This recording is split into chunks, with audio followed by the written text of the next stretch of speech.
Hi there and welcome to this video for Senior Physics looking at quantum mechanics. In this video we're going to extend our knowledge of the cutoff voltage using the Phet simulation. So if you go to this link, which you'll find on the iTunes U course, this will take you to a simulation that we've already looked at with the photoelectric cell. So basically what I'm going to do is I'm just going to open up that file now, and it's this one here. Okay, so basically what we've got, I've preset it on sodium, and I've put it on 204 nanometers. Basically this is a nice high voltage which is way beyond the threshold frequency for sodium. So basically what we're going to do is let's click up on this button here. This button will give us the current versus the battery voltage. Now basically what we're going to do is to look at what happens. Now we're going to add our intensity, and we're going to put our intensity at about 50% there. Oh, almost there. There we go. So we've got 50% here. We've got a voltage around a wavelength of 204 nanometers. Now we can see that our electrons are flowing really well, and we've got a nice large current which is generated. Now how does the cutoff voltage work? Well, the cutoff voltage uses this battery here. Now you'll notice at the moment that the sodium plate here is being irradiated by the light, and it's liberating lots and lots of electrons, and they're generating a nice current of 0.803 microamps.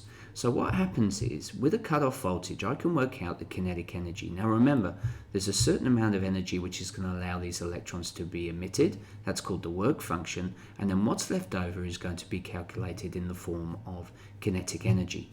Now remember that kinetic energy can be calculated by Q, the charge of the electron, times the cutoff voltage. So how do I determine the cutoff voltage? Well, what I'm going to do is I'm going to come down to this battery down here, and I'm going to push my electron. I'm going to change the terminals and push this slider to the left.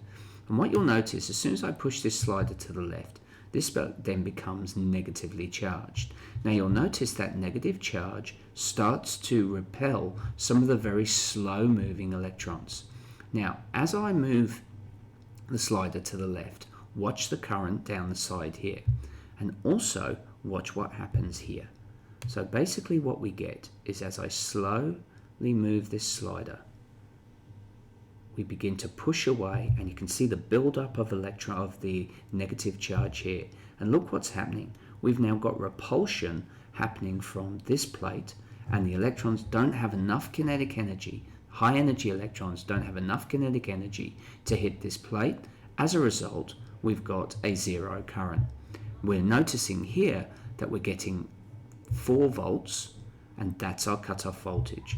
Now if I go in the opposite direction, what will happen is an increase in voltage doesn't produce any increase in current.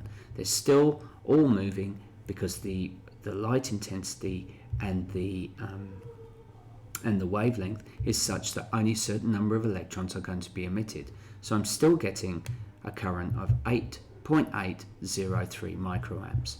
Look at the curve that's been generated and relate that to the curve that I showed you in the previous video. Now obviously if I changed my light intensity, or I decreased my light intensity, watch what happens. I'm going to drop it down to 20%. So there we are. We've dropped it down to 20%, and I'm going to decrease my current, my voltage. Notice it's still an anode, and now I'm going to go in the opposite direction, and you'll notice that it doesn't take much to cause that repulsion to occur, but look at the voltage which is generated and prevents a zero current. We've got 4 volts here, and we've got 4 volts here. The only thing that's happened here is that basically the page has dropped. So let's just take a quick screen capture of that. We'll hold that there. We'll put this up to 50 again. We can see we've got zero current. We'll whack that one up, and then we'll take a screenshot of that, and you can see here that when we compared the two graphs, the two graphs, we get exactly the same shape, but by decreasing the intensity as we've got here, we lower the amount of current which is going to be generated, and that works for any type of metal that we've got. So I hope you found that useful. The idea there was just to show how we can change that cutoff voltage, and it allows us to work through different scenarios, but it gets you to see it working in action. Well, I hope you found that useful. Do join me again, and do check out some of the other courses present on my website, Aussie Physics. That's for chemistry and for physics. And thank you for watching. I look forward to you joining me again. Bye for now.